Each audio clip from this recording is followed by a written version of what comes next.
Good evening, everyone. Good evening. Thank you for joining us for our March 3rd, 2026 York City Council meeting. At this time, we will open for public comment. As a reminder, public comment is only on non-agenda items, and the limit is 5 minutes. Up first, we have Alyssa Jackson.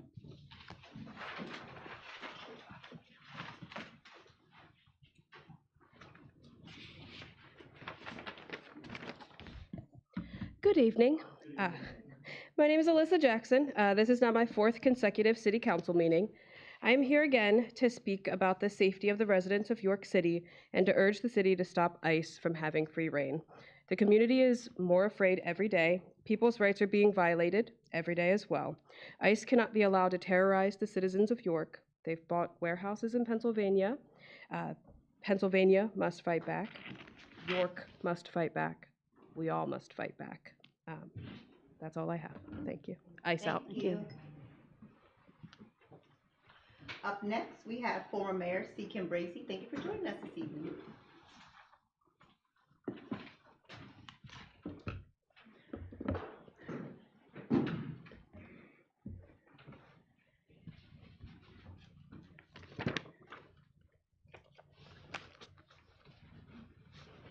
Madam Clerk, before I begin, I was instructed. Oh. Very good. Thank you so much.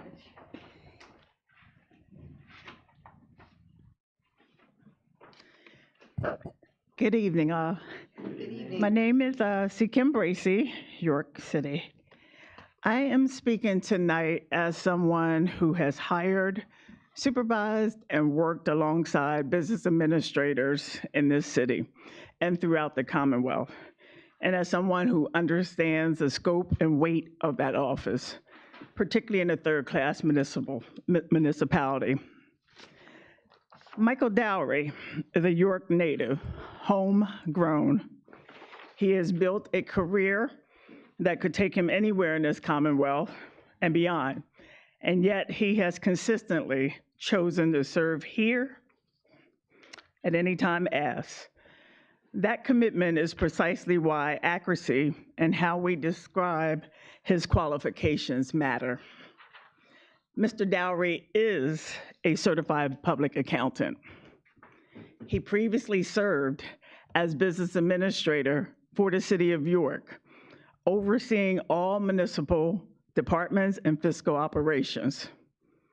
He was appointed by 2 different governors to serve as receiver for the city of Chester during Chapter 9 bankruptcy proceedings, the highest level of state-appointed municipal financial oversight and responsibility in the Commonwealth. He has led multi-fund municipal budgets, negotiated labor agreements, argued cases before the Pennsylvania Supreme Court, and restored fiscal stability in distressed municipalities. In fact, during his tenure here in the City of York's government, he helped implement a 5-year financial plan that resulted in a property tax reduction for residents of the city. All of this is public record. The presence of those gathered this evening speak not only to his professional respect, but to the esteem in which Mr. Dowry is held in this community. He has earned that respect over many years of steady, principled service. Those who know him understand that he's not someone who seeks recognition. He seeks results. He is, in fact, remarkably humble about his accomplishments. And that quiet professionalism is precisely why accuracy matters. At times when municipalities face complex fiscal transitions and accumulated financial challenges, experienced leadership is essential. The city benefits from Mr. Dowry's willingness to lend his expertise during this period of transition. Reducing that level of responsibility and expertise to a casual phrase does not reflect the seriousness of the work involved. This is not about personalities. This is not politics. It is about precision. When we speak about individuals entrusted with complex public systems, our language should reflect the depth of their qualifications. Words matter. Not because anyone is fragile, but because leadership demands accuracy. Now the record is clear. Thank you. Thank you. Up next for public comment, and forgive me if I mispronounce your name, we have Fabi Meza.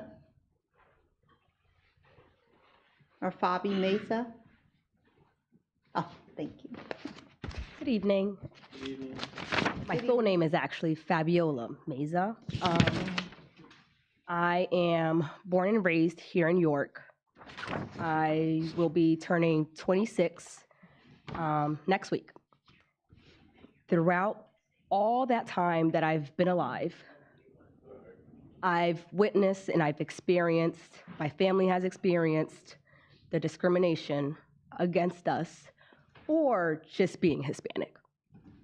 I want to talk a little bit about an experience that happened to my father back in June of 25.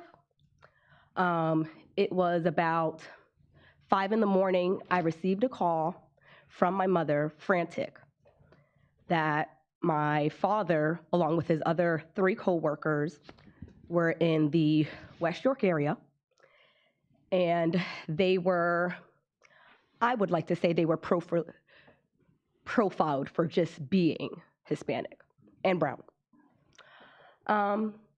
When I arrived by myself. It was very early in the morning. I rushed out of my home, went looking for my father. I didn't even know where he was. I just knew he was pulled over in the West York area. When I arrived and I asked these said officers, they were not West York police. They were just ICE agents disguised as others. When I arrived and I asked what was the reason for them to be pulled over, simply they were at a location that was targeted. I asked, was the individual that they were looking for there? Was he present? Did he come out? No words. I got no explanation other than they were at a suspicious home. I didn't know that just because you were in front of a suspicious home made you an accomplice, and that allowed us to be pulled over and arrested. So that morning, I did not go to work, called off. I work for First Capital Federal Credit Union. Would like to say I am well respected at my job. I take very liking and very much pride of what I do. But even I myself at work have experienced, not by my coworkers, by our members. I myself have been discriminated, and I have been thought less of from these members. But it's getting old. I'm tired of it. My family's tired of it. My mom can't go to the store without fear of there just being agents there and just taking her away. She is going to be 55 years old. She still works at a warehouse at that. I feel like at her age, she should not have to, but under circumstances, she has to. When we experienced that incident back in June, and I spent, I want to say, 5 to 6 hours over at the ICE and Customs location off Cluxton. While being there, I experienced more discrimination. I had my younger sister with me. She is 23. I went inside the building. She waited for me in the car. During that time, those said agents went out to my vehicle thinking that, I don't know what they were thinking, honestly. They tried to open the door to my car that had my sister in there. My sister, she is a U.S. citizen. We are U.S. citizens. But because they thought otherwise, that she was there accompanying someone else, not me, that they were going to try and open the door and get her out and also take her in without no explanation, just because we are here and we are brown. I need results. There are no results. I need some kind of resolution that's going to interfere with them. There's no way that they should still be masked up, just pulling anyone over, well, specifically brown people. But we need results, and we are tired. I am tired. I can't, not one day goes by, I don't look at this phone. I don't look at this phone and there's something in the world that's coming against us. That's all I have to say. Thank you. Thank you. Up next, we have Evangeline Morris. And I hope I said your name properly. Good evening. Good evening. Hello, my name is Evangeline Morris. I'm 17 years old, and I'm a junior at William Penn High School and a participant of the peaceful protest that occurred in the city the afternoon of February 5th, 2026. I chose to speak out because, in my eyes, this isn't just about politics. It's about people. It's about how we treat one another. And right now, it feels like people are being judged and targeted not based on facts, but based on how they look, how they sound, their culture, and the color of their skin. And whether we realize it or not, that affects all of us as a whole. It is our duty as a community to protect our own. These are our neighbors, and these are our friends, and these are our families. To me, the protest became bigger than immigration enforcement. It became about love and unity. I genuinely believe we are all one. We all bleed red, and nobody is more human than anyone else. One of my signs read, "Nobody is illegal on stolen land," and another said, "History is screaming." Those messages weren't meant to attack anyone, but they were meant to make people reflect. History has shown us what happens when groups of people are dehumanized, and I believe we have a responsibility to pay attention to that. Another reason I spoke out is because I recognize that I come from a place of privilege. I don't wake up every day afraid that my parents will be taken from me, and I don't live with the fear of my family being separated. And because I have that stability, I felt like it was my responsibility to use my voice for people who may not feel safe using theirs. I wanted to use that privilege for good, for anyone, but to stand beside them. Before the protest, my mother was worried, not because she disagreed with me, but because she was concerned about safety. We've all seen situations where peaceful protests have escalated. That reminded me that standing up for something can feel scary, but I believe courage means showing up peacefully and respectfully even when it's uncomfortable. When we were out there, some adults drove by yelling at us, some held up middle fingers, and some made racial comments towards us. That was very difficult. We were students peacefully holding signs, and we were met with anger. The online comments were also very hurtful. There were racist remarks and even threats directed at the kids. That was disappointing, especially coming from the adults that we're meant to look up to and look for protection. But instead of silencing me, it showed me how very necessary these conversations are and why they must be had. It was also painful to see my school, William Penn High School, stereotyped as ghetto or as a place where no learning happens. That completely ignores the students who work hard every single day. Yes, like any school, we have challenges, but we also have incredible students who will one day become doctors, lawyers, law enforcement officers, and business owners, people who will serve and strengthen this very community. We are more people make about us.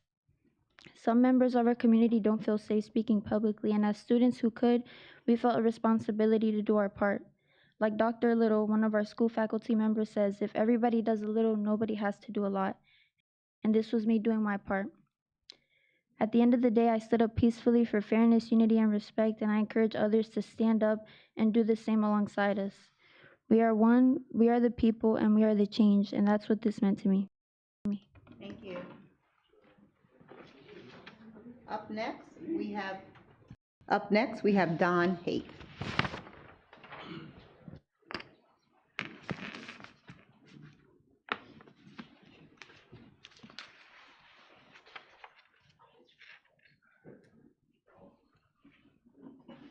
I'm here tonight to talk about two property inspections that were done on properties that I own at 18 South George Street.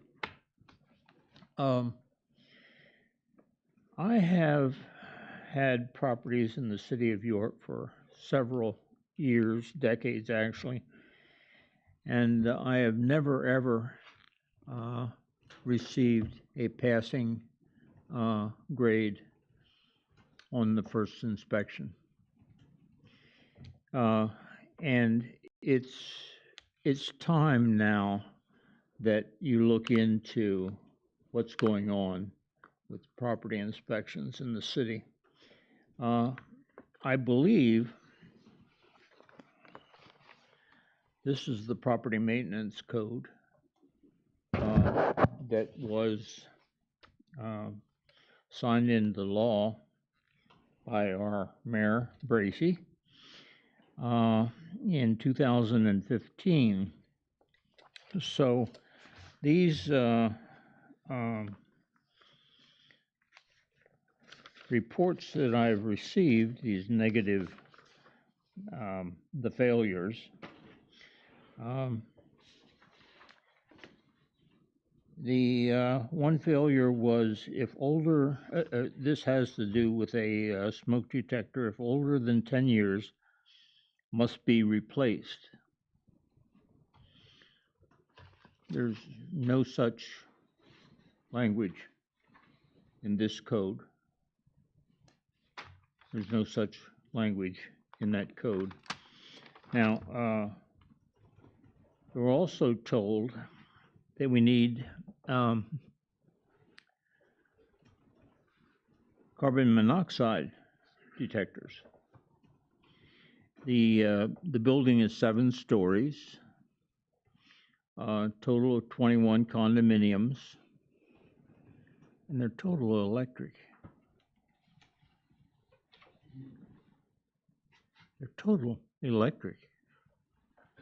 The code that it refers to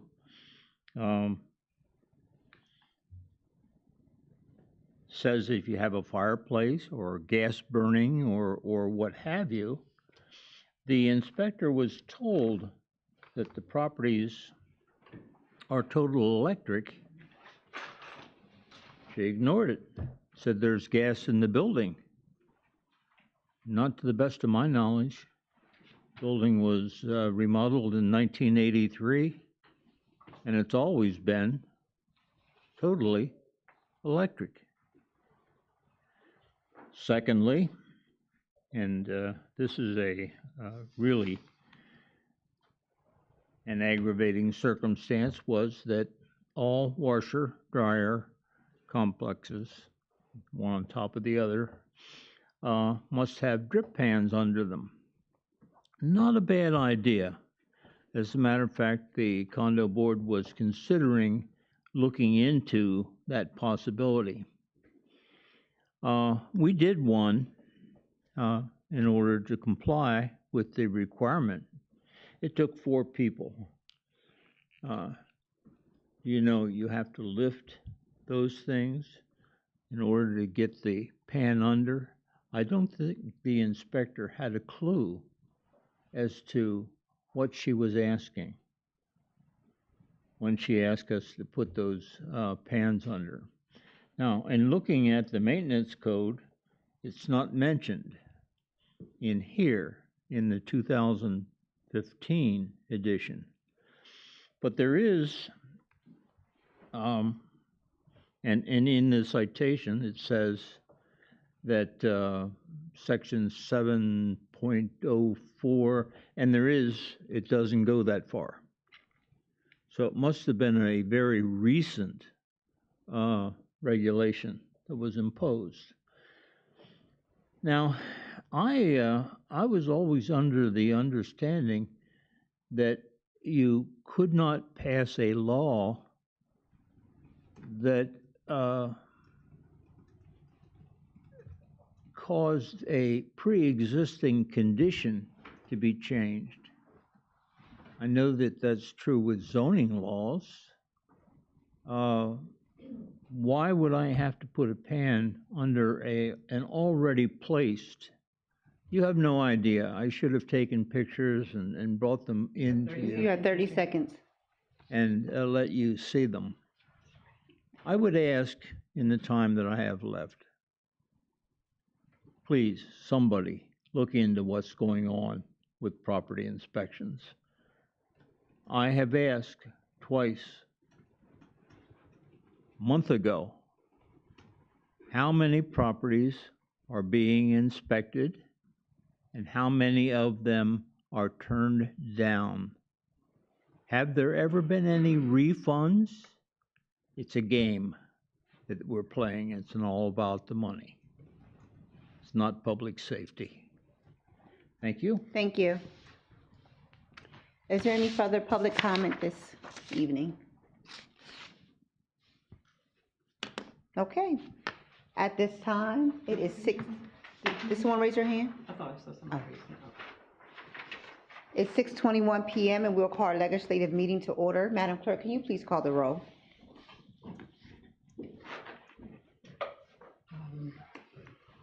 Supler, Here. Bub. Here. John Askew. Here. Buckingham. Here. Washington. Here. And at this time, everyone that can stand, if we can please stand for the Pledge of Allegiance. Aye.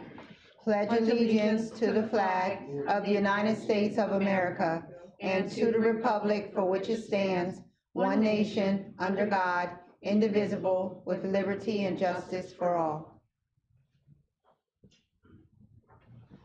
You may be seated. At this time, we will make action on previous meeting minutes.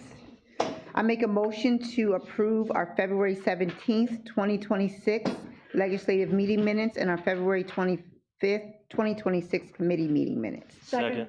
It has been moved and seconded. Is there any council comment about that? All in favor? Aye. Aye. Anyone opposed? Anyone abstaining? That moves forward. At this time, we do not have any presentations, awards, or announcements. Our next legislative meeting is scheduled here in council on Tuesday, March 17th, 2026, 6 p.m. Agenda items are due by 12 noon on March 11th. Our next committee meeting is scheduled for Wednesday, March 25th, 2026 at 6 p.m. here in council chambers, and all agenda items are due 12 noon on March 18th. I just want to remind our public and our students and our families that our applications for our youth council are still being accepted until March 23rd. At this time, we'll move forward into our subdivision, land development, and HARB. Up first, we have resolution number 17. So introduced. Resolution number 17, introduced by Teresa John Askew. Be it resolved that council hereby approves a certificate of appropriateness for work to be done at 103 North Newberry Street. Move for a vote. Second. It has been moved and seconded. I believe there's representatives here on that matter to speak this evening. Thank you, Madam President. My name is Joe Musso, and I'm here representing my client tonight, Ron Friend. We appreciate the fact that HARB approved our application for a window, and the window will be going in. What we are here to request is that you amend the approval. When we made our case for a picture window for Mr. Friend's barbershop. He was formerly at the corner at 101. He's now at 103. And he'd like to have a picture window in for that shop. Let me give you this, Diana. Anybody have any copies of it? I can just give her one. Thank you. Is this the same information that you had emailed us? Okay, thank you. What I provided to you was a drawing of the existing condition and a drawing of the proposed, the condition proposed by us, and I also an approved condition. The approved condition called for 2 vertical members that were to line up with the second floor windows. They are not structural in any way. They are visual, I guess, but we are concerned with those dividers that are being put in there and are asking you to remove that portion of the application and the approval that was granted. I don't think has anybody seen a window that looks like that proposed condition or the approved condition in this city? I've never seen anything like it. The panes would be of different sizes. It just, in our mind, is unnecessary and kind of defeats the purpose of having a window in a business. Ron, would you come up and just say a couple words as to what you want to do there? Good evening. Friends Salon has been in York County since 2001. We started out at 101 North Newberry Street and decided to downsize to 103 Newberry Street. The request is that we have a picture window.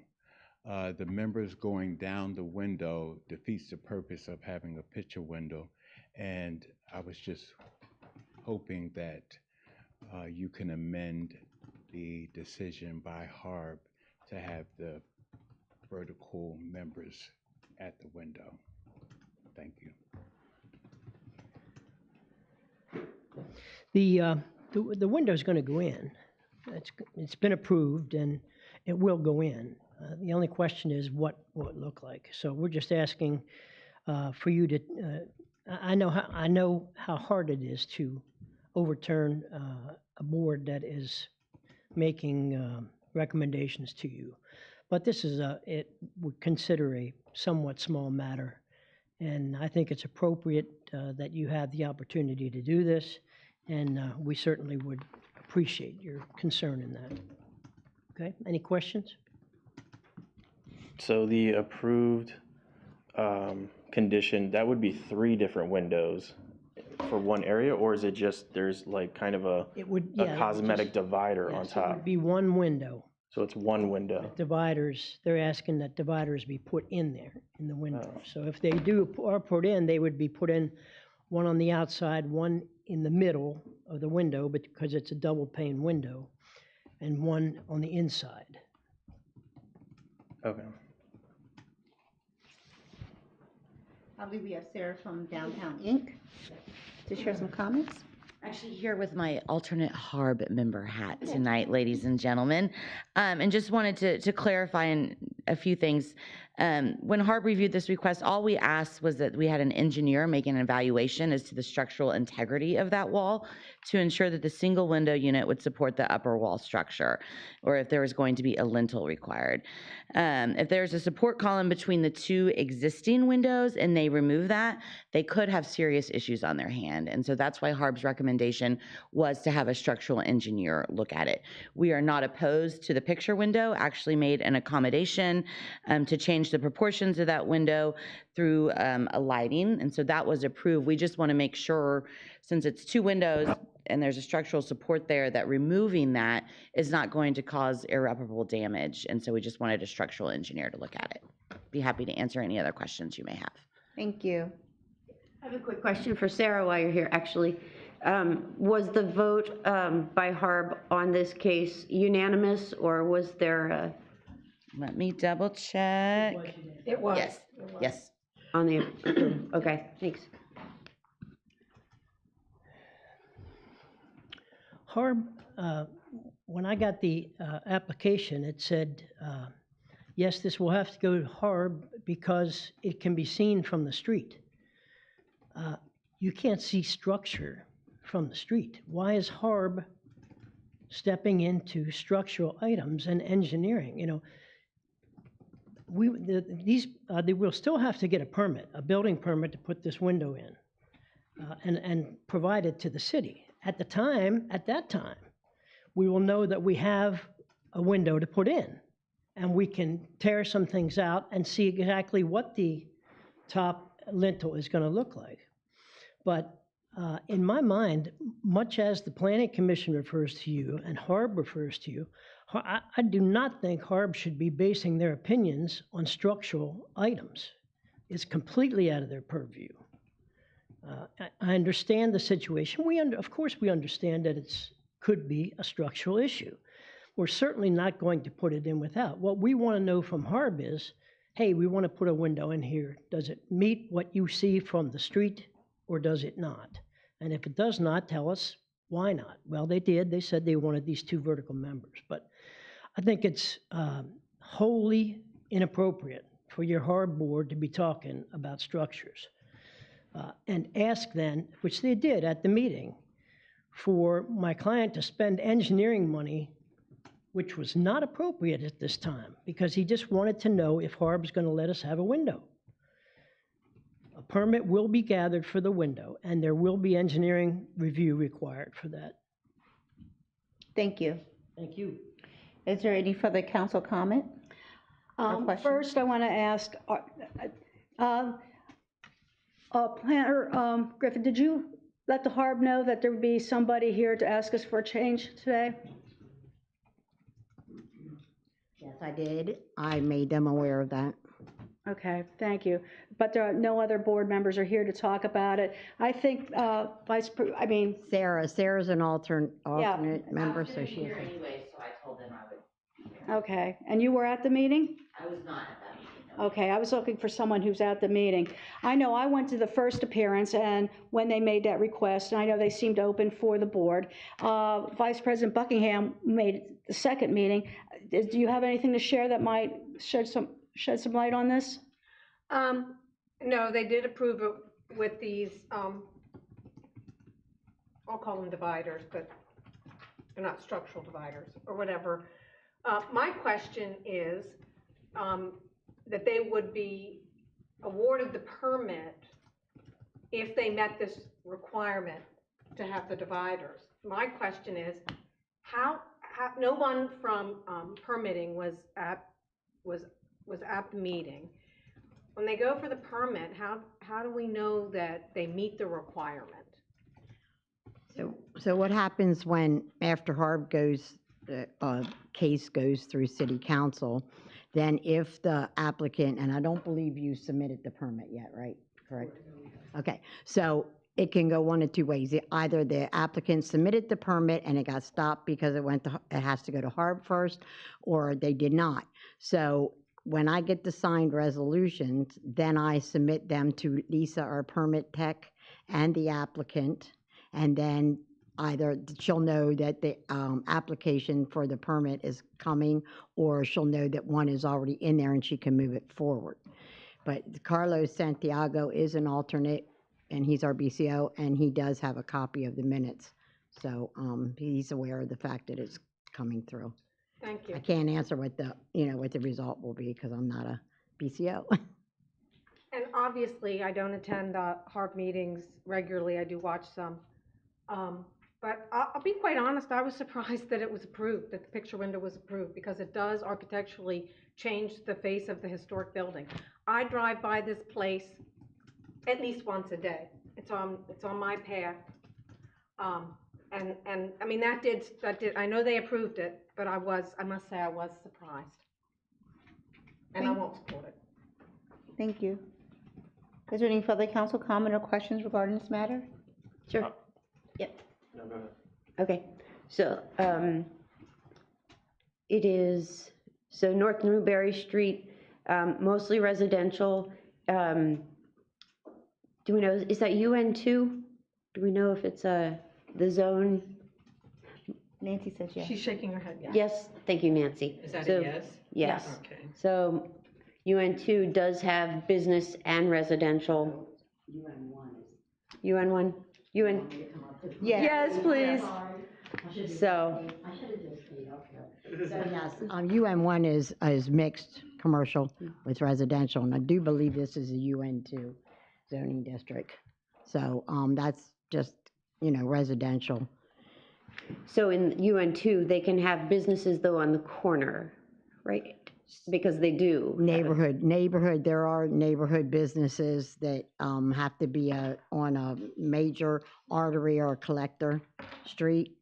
And yes, then they have different things. They can be classified as neighborhood, which then alleviates them from having to provide off-street parking.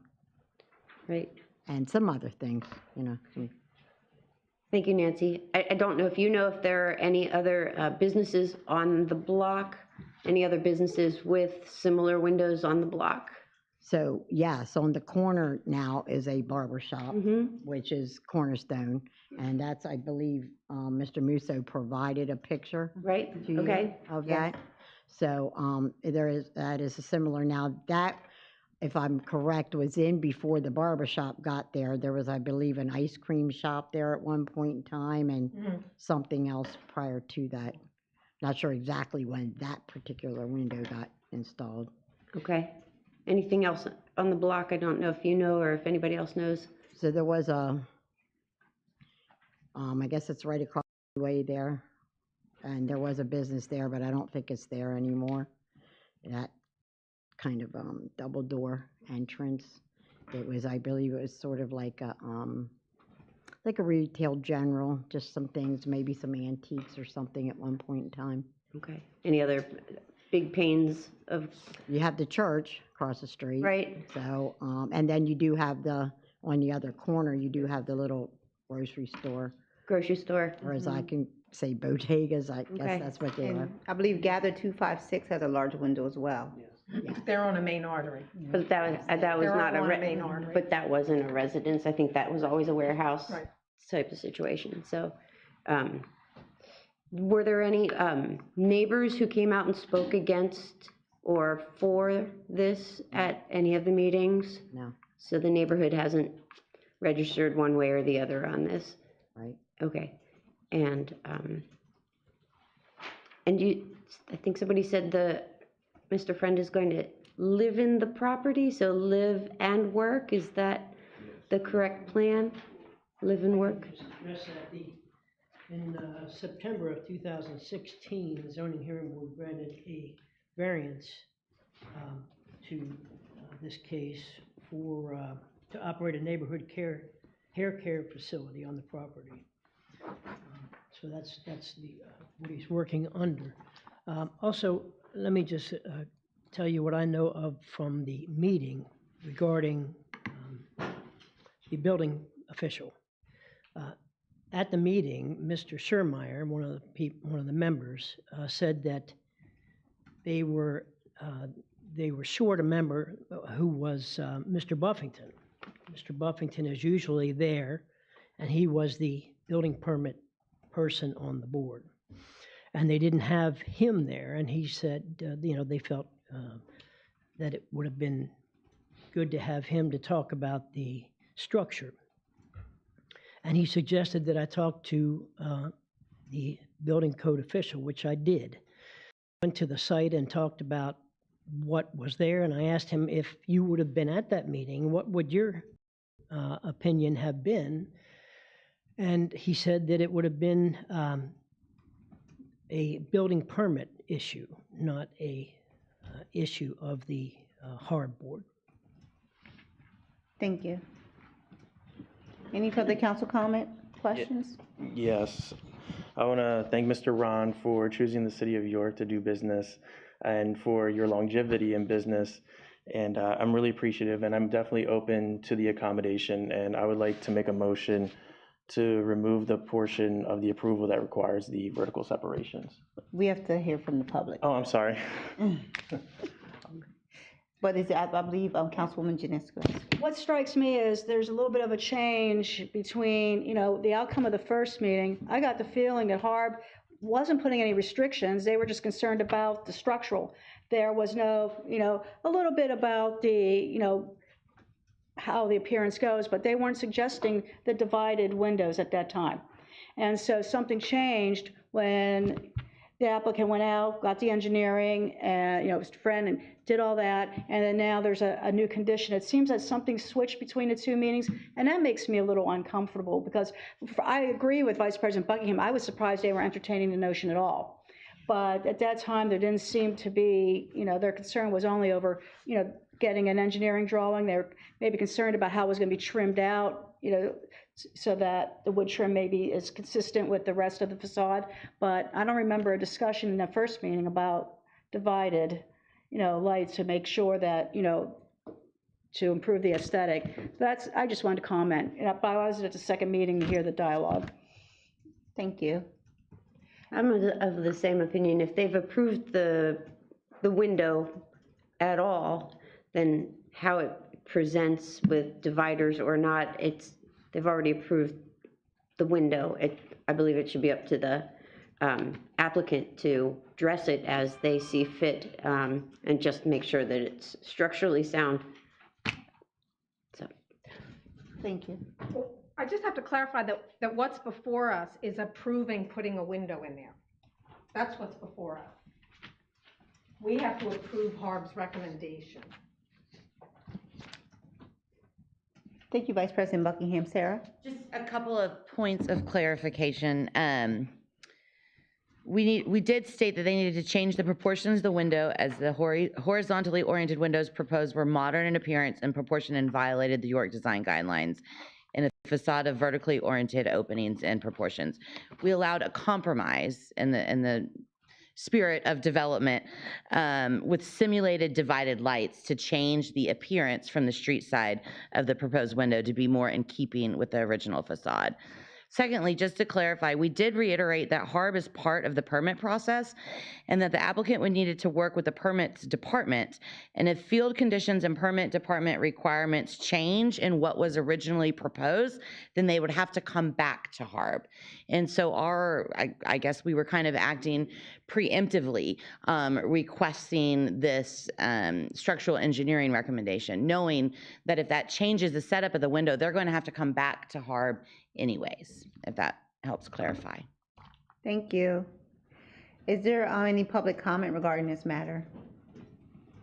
Yes, sir.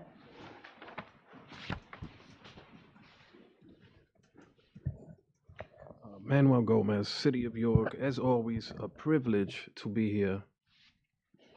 I don't have any knowledge of what took place in that second meeting. I'm aware of the previous activities, but from what it looks like to me, the way that Sarah broke it down, and by the way, I can't keep doing this, constantly following Sarah. There is perhaps a good measure of preemptiveness here, because it's going to go to permits, and it's pretty clearly stated because it's changing the sizing of that opening. That's going to happen anyway. There may be some turnaround after that. Who knows?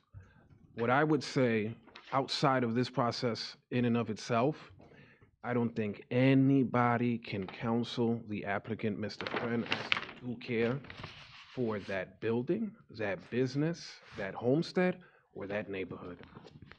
That business, and Mr. Friend himself, from what I know, just what little I know, is, because sometimes people are too humble, so I'll say it, I don't expect them or him to say it, it's a bedrock in that neighborhood.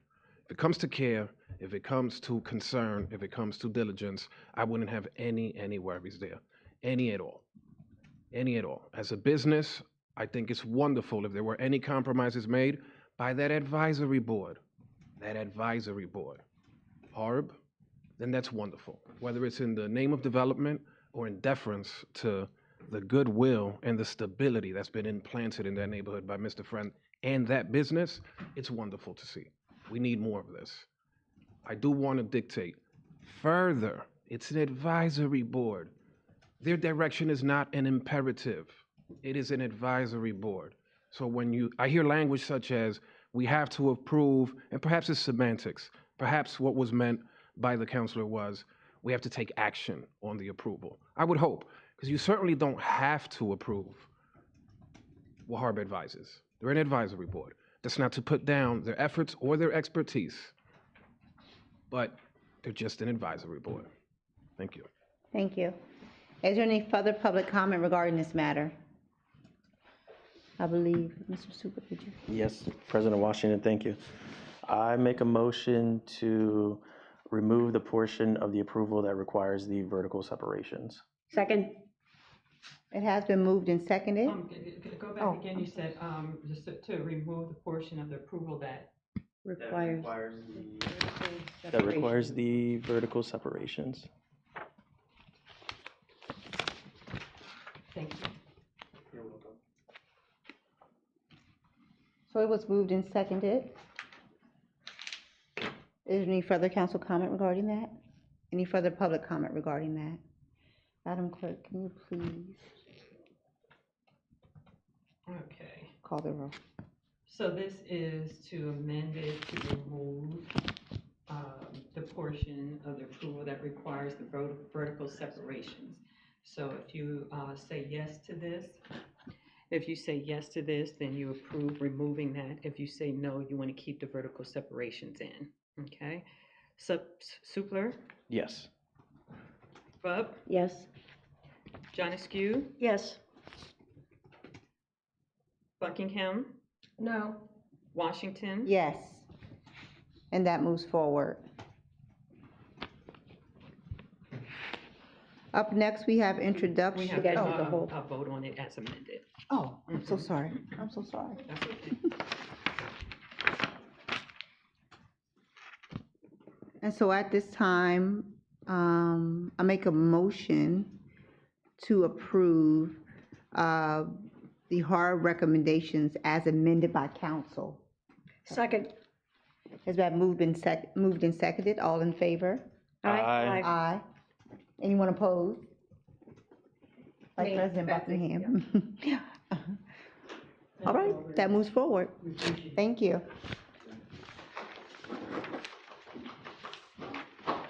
Up next, we have introduction of Bill number 1.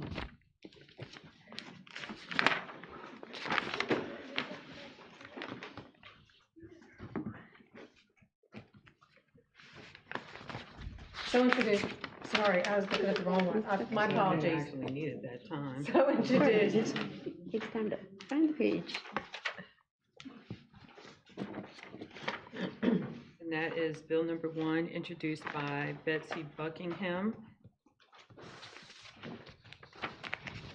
And that is a bill amending the 2026 budget in the amount of $164,550 for a PennDOT Green Light Go grant for Route 30 at PA Avenue, Fair Lane, and Roosevelt Avenues. And that's a bill, so it will sit. Up next, we have an introduction of Bill number 2. So introduced. Bill number 2, introduced by Queen of Washington. A bill amending the fiscal year 2026 budget in the amount of $52,000 for plans of safe care services. And that's a bill that will sit as well. Up next, we have introduction of Bill number 3. So introduced. Bill number 3, introduced by the Queen of Washington.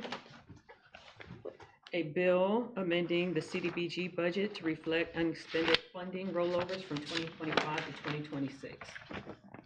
And that's a bill that will sit as well. Up next, we have resolution number 18. So introduced. Resolution number 18, introduced by Betsy Buckingham.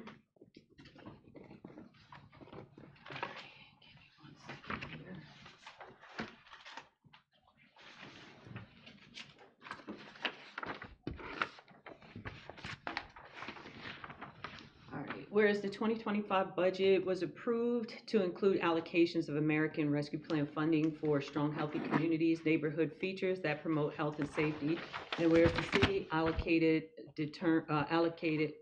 determined that the restoration and revitalization of Cador's Creek is important and has allocated $1 million to the remediation of said creek. Now therefore be it resolved, the controller and the mayor are authorized to enter into agreements for same. Call for a vote. Second. It has been moved and seconded. Is there any council comment regarding this matter? No, but I'd like to Solicitor Flower, in case people weren't listening in during our committee meeting, to acknowledge that YCA is a current contractor for the city, but that the nature of this request does not constitute any kind of conflict of interest, just for the sake of transparency and reassurance. Can you please reiterate, Solicitor Flower? I think I can just say ditto after that. I got my legalese going. Thank you, Councilwoman Janescu. Yes, YCA is a current contractor. They do not, as part of that engagement, they have no oversight over the ARPA projects. So there's no conflict where they would be doing any level of monitoring over their own grant or their own grant program. There is a conflict check that's done with each grant award. It was done in this situation, and there's no concern from the city from a legal aspect. Thank you, Solicitor Flower. Thank you, Councilwoman Janescu. Is there any further council comment regarding this matter? Yes, in the committee meeting, I did request that we would have a more formalized document to cover the optics of the conflict of interest item. And I haven't seen anything, so I just wanted to make that comment. Thank you. Any further council comment? Any comment from the public regarding this matter? Yes, sir.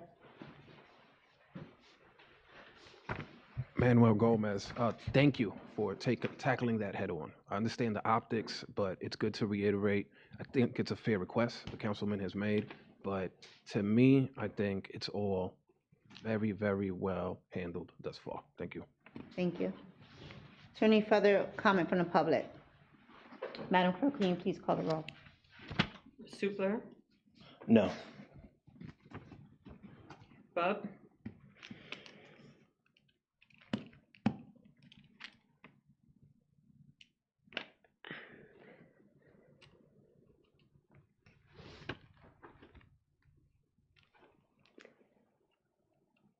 Yes. Janescu, Yes. Buckingham, Yes. Washington, Yes, and that moves forward. Up next, we have resolution number 19, so introduced.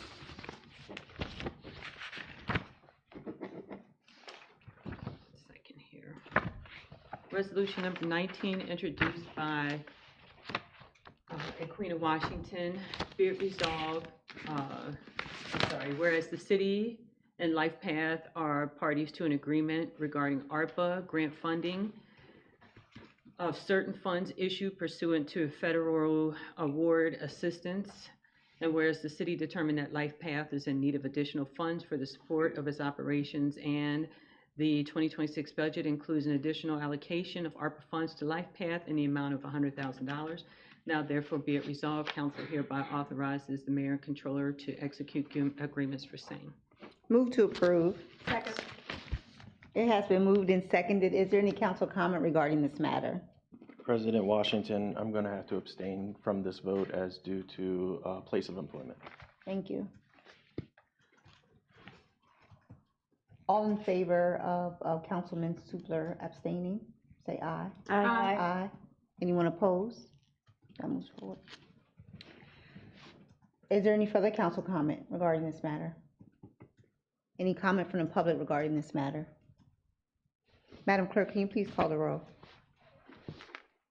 Supler, Abstain?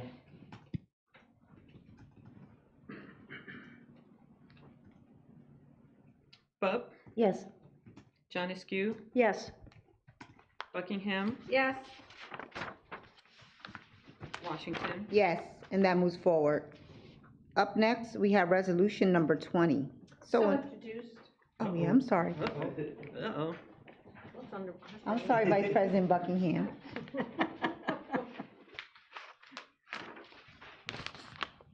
Okay, it is Buckingham. All right. Mhm. It has my name on it. Yep, it's right there. What you thinking about, Terry? Okay, resolution number 20, introduced by Betsy Buckingham. Whereas the city previously awarded Crispus Attucks $100,000 for job training in community, and whereas the city now wishes to increase the award by $100,000 to a total award of $200,000 in accordance with the enclosed amendment and subrecipient agreement, now therefore be it resolved that council hereby authorizes the mayor and controller to enter in agreements for same.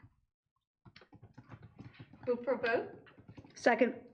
It has been moved and seconded. Is there any council comment regarding this matter? Any comment from the public regarding this matter? Madam Clerk, can you please call the roll? Supler, Yes. Bub, Yes. John Askew, Yes. Buckingham, Yes. Washington. Yes, and that moves forward. Up next, we have resolution number 21. So introduced. Resolution number 21, introduced by Betsy Buckingham. Is there a motion to introduce by short title? So moved. Second. All in favor, yes? Yes.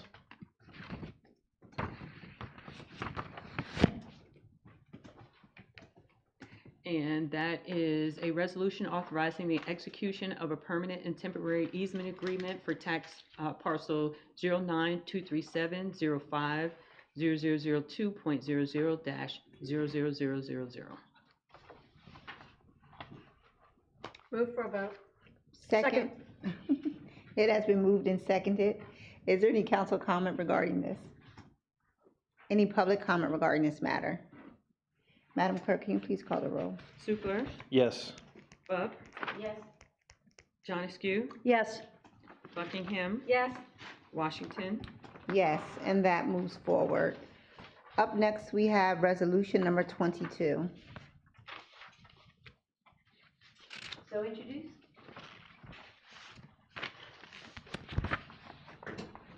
Resolution number 22, introduced by Elizabeth Bupp. Now therefore be it resolved that council approves the liaison assignments for years 20, that council hereby approves liaison assignments for the various boards and departments within the city, which each council person shall serve until the first Monday of January 2028. Move for a vote? Second. It's been moved and seconded. Is there any council comment regarding this matter? Is there any public comment? Madam Clerk, can you please call the roll? Supler, Yes. Bub, Yes. John Askew, Yes. Buckingham, Yes.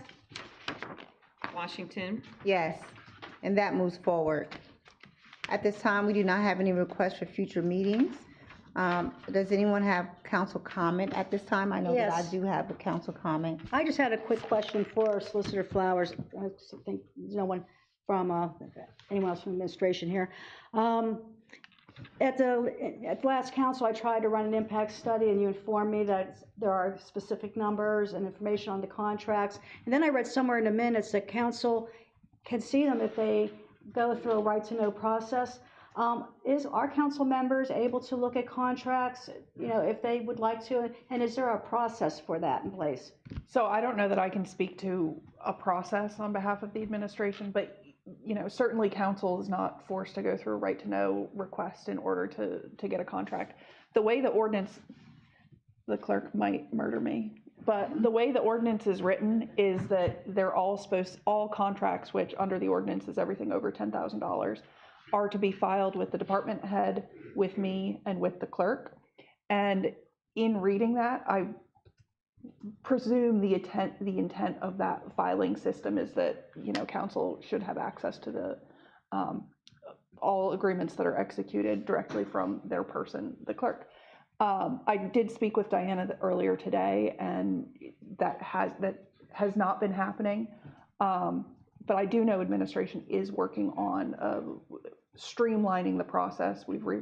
They've revamped the contracts process a little bit, especially with the routing through me, because I was not seeing all the contracts.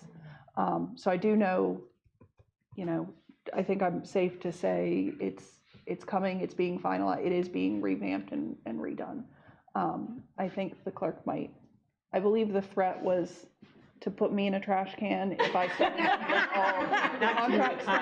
Not you, just contracts. Wow, thank you for putting your neck out there.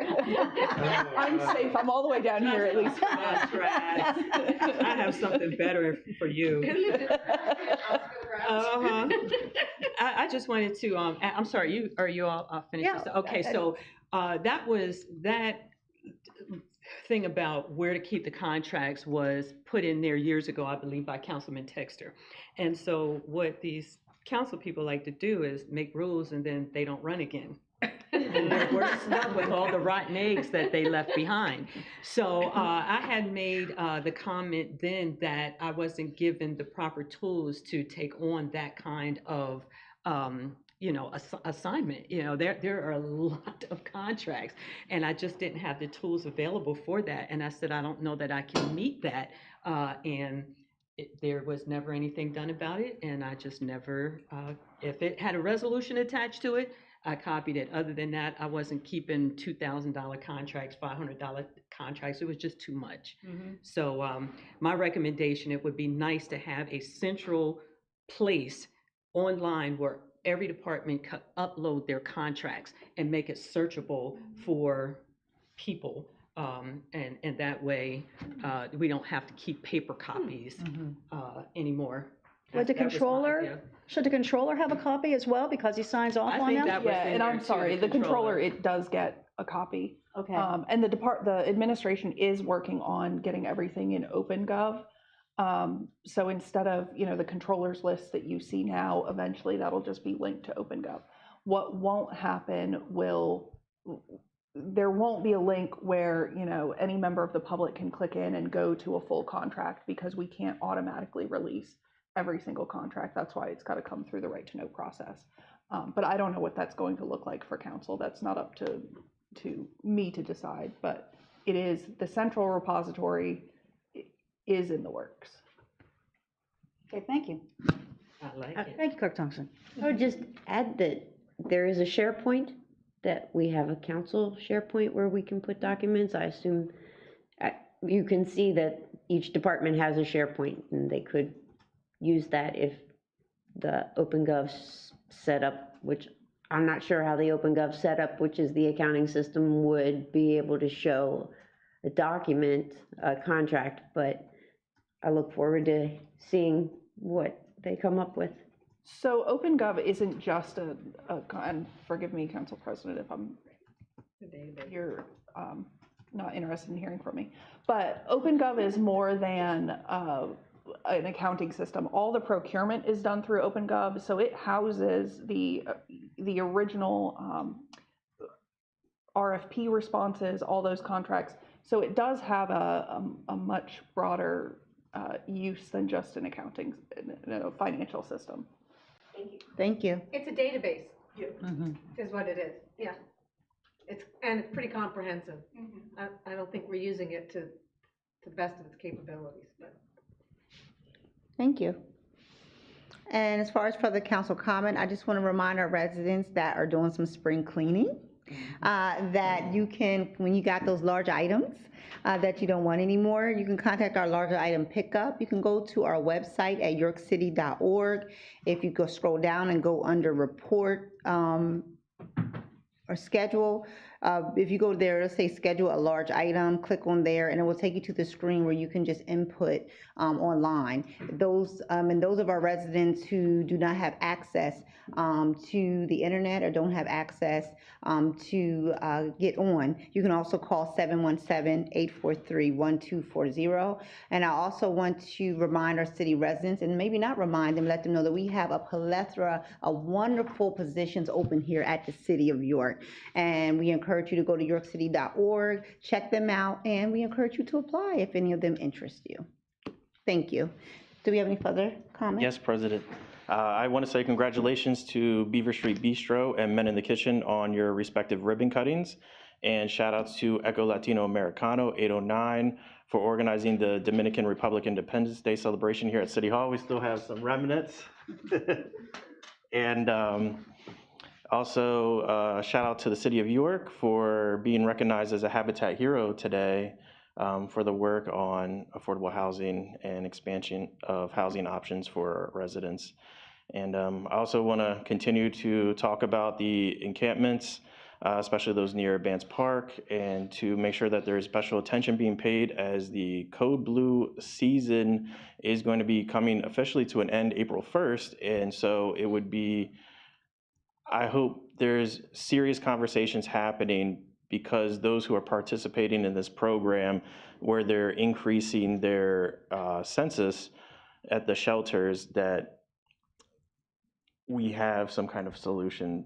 And that we're not going to be seeing people relegated to certain areas, and that those conversations are taking place, or different task forces are taking place. Also want to share that it is my understanding that further comment is requested from the HRC chair to provide additional comments on the bias-motivated conduct and HRC update ordinances. And Solicitor Flowers has informed me that she's going to be scheduling a meeting so we can keep the ball rolling on that item. And just to piggyback on the conversation about the transparency on the contracts, that in the last committee meeting, I saw that I needed more information, and especially that at the time, the controller's website was not exactly up to date. Today it's up to date, but at that time it wasn't up to date. And so I made a formal request to receive information on all the executed professional services and consulting contracts. And the information that was reported back to me immediately was from the treasurer's office that says that he had a grants contract. And then I got a response from the chief of staff telling me that in line with standard practice, the contract list will be posted on the controller's webpage. Once it is published, please contact the controller's office to request a copy for review. And I'm happy that the controller has updated their page. And I'm also very thankful to Clerk Thompson for releasing 6 contracts to me and being able to review some of that material. And thank you. Thank you. Any further council comment? Thank you.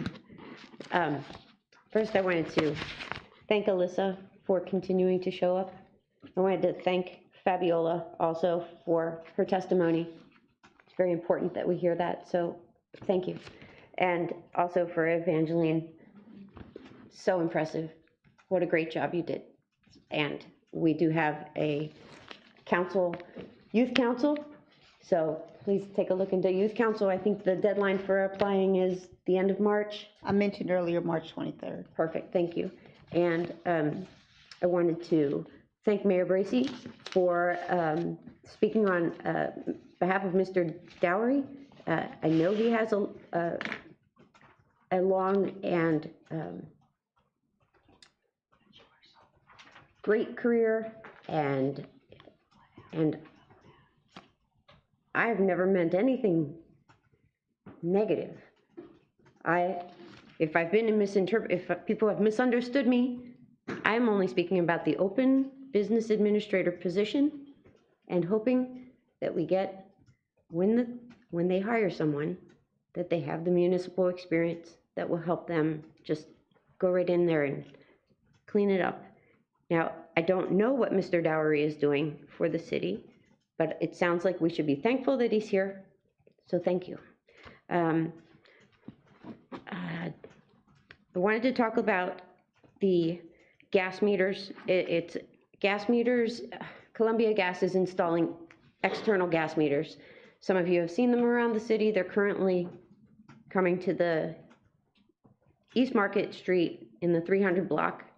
Several neighbors are upset about them being placed right on the front of the historic homes in the Harb area. And if you are in a Harb area, there is a carve-out in the Pennsylvania Code. 5918 addresses gas meters. And we're looking for ways to minimize the visibility of the gas meter. There are smaller ones you can request. You can also request that it be put around the side of your building if you have a side in a breezeway that's certain width. You don't just have to accept the first plan that Columbia Gas comes to you with. You can talk about it.